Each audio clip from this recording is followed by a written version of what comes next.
मुख मत मोड़ो सीता। इस दृश्य को अपने मन में, अपने मस्तिष्क में सजा लो। ये जो रक्त है, ये हर सिंहासन की नींव है। फिर चाहे वो अयोध्या हो या लंका, इन राक्षसों को देख रही हो, मांस के भूखे हैं। मनुष्य का मांस बहुत भाता है इन्हें। तुम्हारे वनवासी को खाने में तनिक संकोच नहीं करेंगे। ये 10 कोटि राक्षस लंका का बल नहीं। आओ, तुम्हें भय की परिभाषा दिखाता हूं।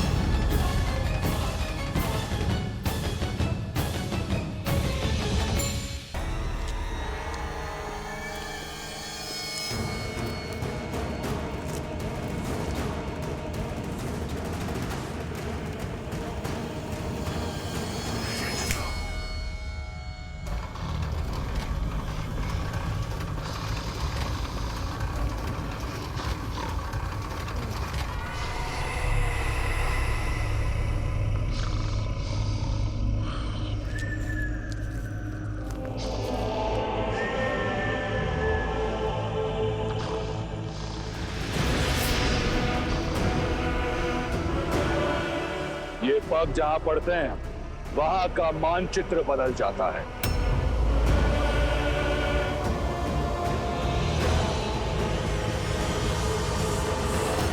ये मानचित्र छोटा है रावण के साम्राज्य के सामने, पर हमें नहीं पता कि रावण ने माता सीता को कहां छुपा के रखा है, क्या उसका साम्राज्य कितना बड़ा है। इसलिए हमें संसार के कोने कोने में माता सीता को खोजना होगा। एक दल पूर्व में जाएगी, एक उत्तर में, एक और मेरा सबसे योग्य दल हनुमान, जामवंत, नल, नील और अंगद दक्षिण की ओर जाएंगे, जहां माता सीता के होने की सबसे अधिक संभावनाएं हैं। अंगद, तुम जाकर सभी वानरों को सूचित करो। मैं कुछ और तैयारियां करता हूं।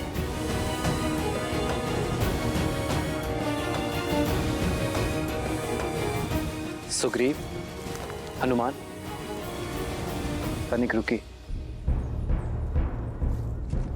मित्र, क्या बात है, आप चिंतित लग रहे हैं?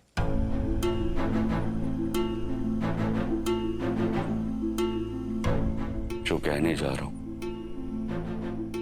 उसके लिए पहले से मैं आपसे क्षमा चाहता हूं, किंतु मेरा विचार है कि माता सीता की खोज में हम वानर जाए और आप लक्ष्मण भैया के साथ यहीं गिरिराज पर्वत पर रुके।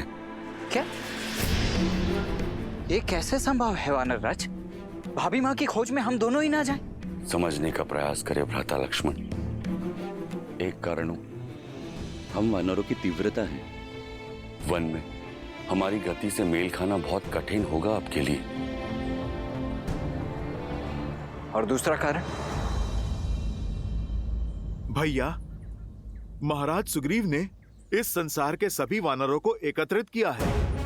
प्रभु श्री राम के नाम पर जिन वानरों में आपके बल और शक्ति के लिए श्रद्धा है, वो सभी वानर हमारी सहायता के लिए तत्पर हैं। और वो बस इसीलिए कि प्रभु श्री राम उनका नेतृत्व कर रहे हैं।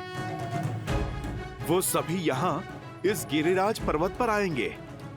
यदि प्रभु श्री राम यहाँ पर होंगे तब उनका मार्गदर्शन कर पाएंगे, उन वानरों को प्रेरित कर पाएंगे, सामान्य हित के लिए एक कर पाएंगे। भैया, जिस राम नाम के लिए इस संसार की समस्त वानर सेना एकत्रित हो रही है, यदि प्रभु श्री राम यहाँ पर नहीं होंगे तो भैया सेना का मनोबल टूट जाएगा।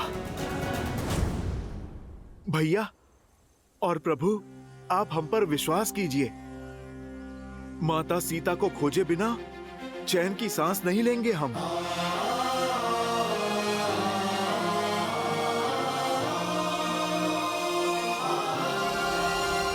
सुग्रीव, हनुमान, मुझे तुम्हारी योग्यता और मंशा पर तनिक भी संदेह नहीं है, और नीति भी यही कहती है कि सर्वप्रथम गुप्तचरों को ही भेजना चाहिए। आप सीता को खोजिए, मैं और लक्ष्मण यही प्रतीक्षा करेंगे। यहां रहकर वानरों का मनोबल बढ़ाना भी एक बड़ा कार्य है मित्र, और यहां राज्य के अन्य कार्यों में भी मैं आपकी सहायता कर सकूंगा।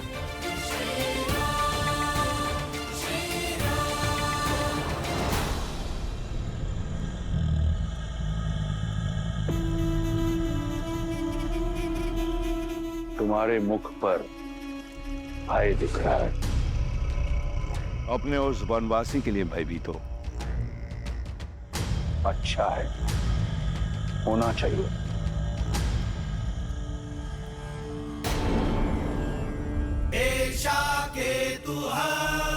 परम संख्ये मुखे वै सर्वा रक्षासं कुंभकर्णः सदा शेते मूढो ग्राम्यां सुखे रतः तम प्रविश्य महादेव राम सर्वतो योजनायतम्।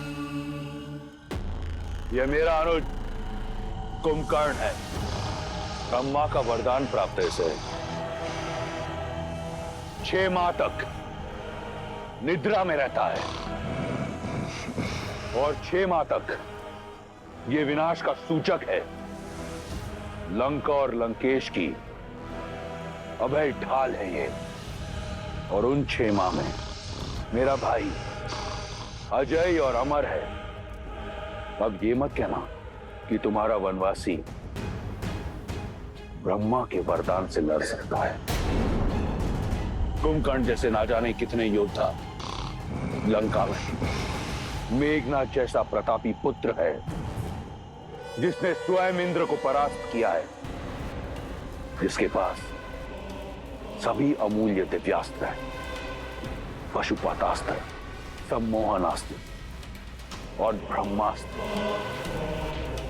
क्या लगता है तुम्हारा वो वनवासी लड़ पाएगा इनसे? क्या हुआ? मौन हूं। तुम्हारी आशा के सारे दीपक बुझ गए। स्वप्न है तुम्हारा, टूटेगा जब मेरे श्री राम आएंगे। तुम्हें क्या लगा मुझे यहां लाकर भयभीत कर दोगे तुम? तुम्हारा ये छल भी मेरा बल बन गया। मेरा विश्वास और अधिक दृढ़ हो गया कि तुमने मेरा हरण अपने विनाश के लिए किया है, कि श्री राम को ये वनवास तुम्हारे पाप के अंत के निमित्त से मिला है।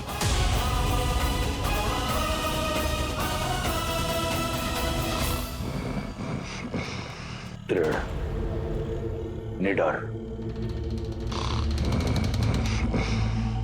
रुको सीता, आओ मेरे साथ।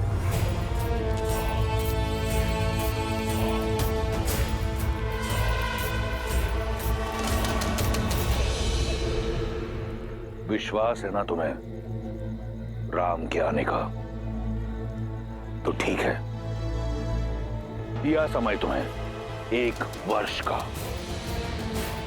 ये सूर्य घड़ी देख रही हो, एक दिन में 8 पहर होते हैं। 3 सहस्त्र पहर दिए तुम्हें। इन 3 सहस्त्र पहरों के बाद अपनी इच्छा से तुम अपना निर्णय बदलकर मुझसे प्रेम करोगी, मुझसे विवाह करोगी। अन्यथा ये दायित्व मेरा बल निभाएगा। अब से हर क्षण जब तुम राम को स्मरण करोगी तो रावण का विचार भी तुम्हें अवश्य आएगा। जाओ, कर लो अपने राम की प्रतीक्षा, ले लो मेरे धैर्य की परीक्षा।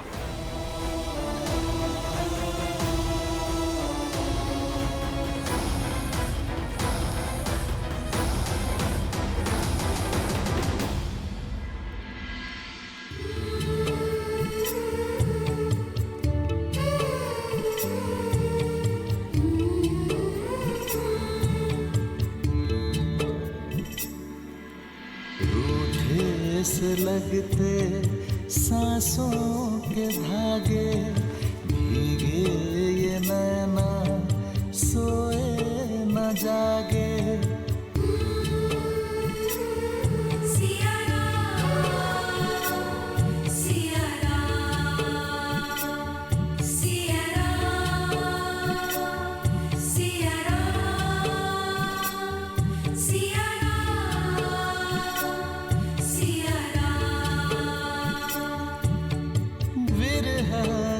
आग में जले सिया राम, एक है तन और एक है प्राण।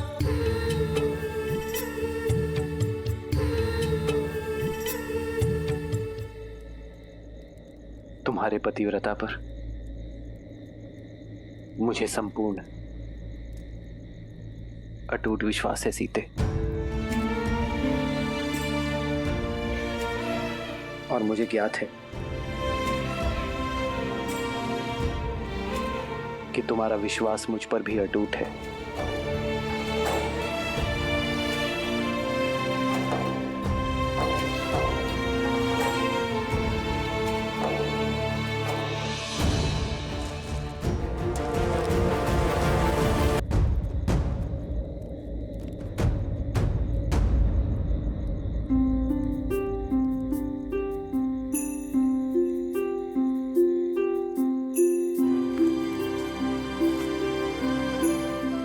हनुमान,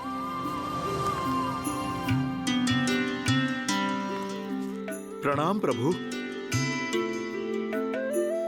वहां क्षितिज की ओर क्या देख रहे थे हनुमान? प्रभु, उस ओर पूर्व दिशा है। मैं सूर्य उदय की प्रतीक्षा कर रहा हूं, ताकि सूर्य के पहले आगमन के साथ ही हम माता सीता की खोज के लिए प्रस्थान कर सकें। आप अपनी सारी शंका, सारी चिंता हम पर छोड़ दीजिए। प्रभु, हनुमान के लिए माता अंजनी और माता सीता में कोई अंतर नहीं है।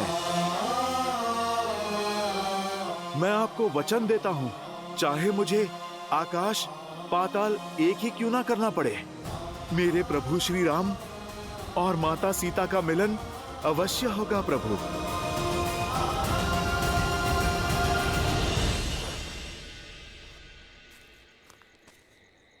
हनुमान के रहते इस राम को कैसी चिंता, कैसी शंका।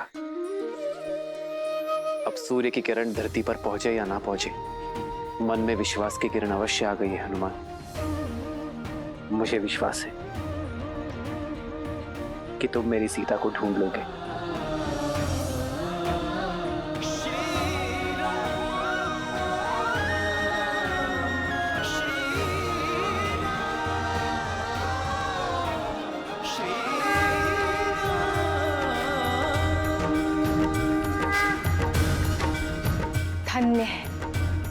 धन्य है श्री राम के प्रति हनुमान का समर्पण और हनुमान पर श्री राम का विश्वास। देवी, श्री राम और भक्त शिरोमणि हनुमान का संबंध केवल भक्त और भगवान का संबंध ही नहीं है, अपितु मित्रता की पराकाष्ठा भी है। राम और हनुमान की ये जोड़ी दो जातियों, दो प्राणियों के निस्वार्थ प्रेम की, मित्रता की गाथा है। इनकी एक दूसरे के प्रति निष्ठा, विश्वास और समर्पण कालांतर तक स्मरण रखे जाएंगे। हनुमान के विश्वास ने तो मेरे मन में भी आशा का दीप जला दिया है। अब तो लगता है कि शीघ्र ही देवी सीता की खोज होगी और रावण के पास से उन्हें छुड़ाने की यात्रा आरंभ हो जाएगी। जो यात्रा इतनी सरल हो देवी, वो ना तो प्रेम की यात्रा, ना ही मेरे प्रभु श्री राम की यात्रा हो सकती है। श्री राम की ये यात्रा अत्यंत कठिन है। श्री राम की इस गाथा का केवल एक ही उद्देश्य है कि यदि मनुष्य कोई अभिलाषा रखता है तो उसे पाने का मार्ग अथाह परिश्रम और अथाह समर्पण से होकर ही जाता है। इसीलिए वो हमारे आदर्श हैं। और शीघ्र ही ये संसार भी जान जाएगा कि क्यों राम ही मर्यादा पुरुषोत्तम श्री राम हो। मैं कुछ समझी नहीं। देवी, कथा में व्यथा क्यों है, यदि ये समय से पूर्व बता दिया जाए तो कथा का आनंद अधूरा रह जाता है। थोड़ा धैर्य रखिए, शीघ्र ही आपको स्वयं ज्ञात हो जाएगा कि मेरे शब्दों का तात्पर्य क्या है और इस कथा में आने वाली व्यथा का कारण क्या है। साथियों, हम यहाँ इकट्ठा हुए हैं उस साहस के समर्थन के लिए जिसने वानर समाज को एक नया अर्थ दिया है। हम वानरों के नवीन युग का आरंभ है ये, और अब वचन निभाने की बारी हम वानरों की है। हम संपूर्ण सृष्टि के कोने कोने में माता सीता के चिन्ह खोजेंगे, उन्हें रावण के प्रकोप से मुक्त कराएंगे।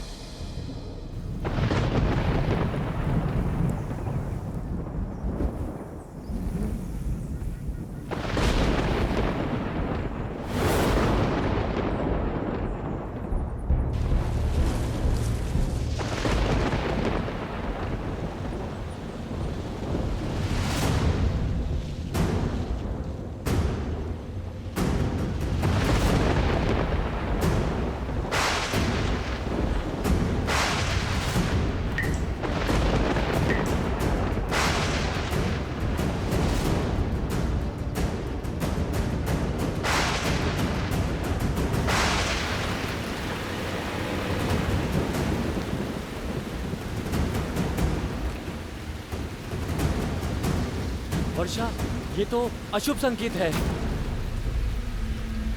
हाँ, अशुभ संकेत है। अब हम सब आगे कैसे बढ़ेंगे महाराज सुग्रीव?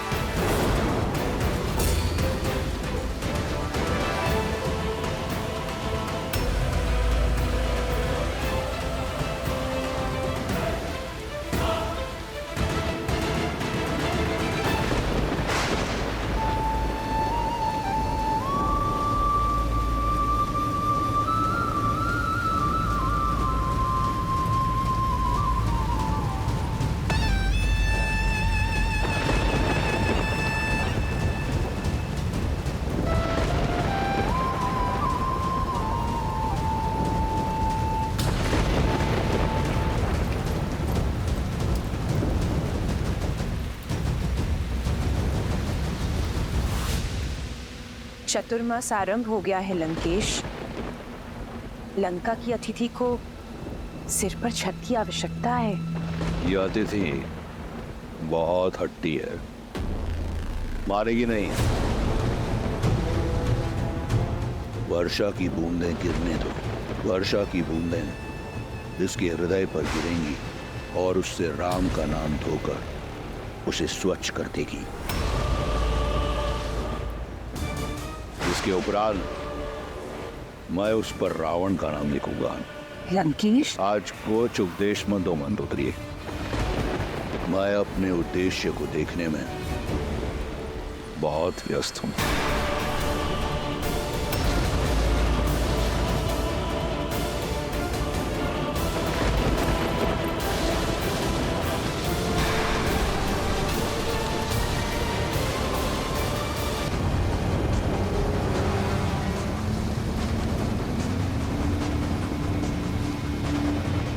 क्या हुआ? क्या बिजलियों की गड़गड़ाहट मात्र ने वानरों की इच्छा शक्ति को डगमगा दिया है? लक्ष्मण भैया, इच्छा शक्ति तो साथ है, किंतु प्रकृति नहीं। वर्षा ऋतु आरंभ होने को है। यहाँ से दक्षिण की वर्षा काल बनकर आती है।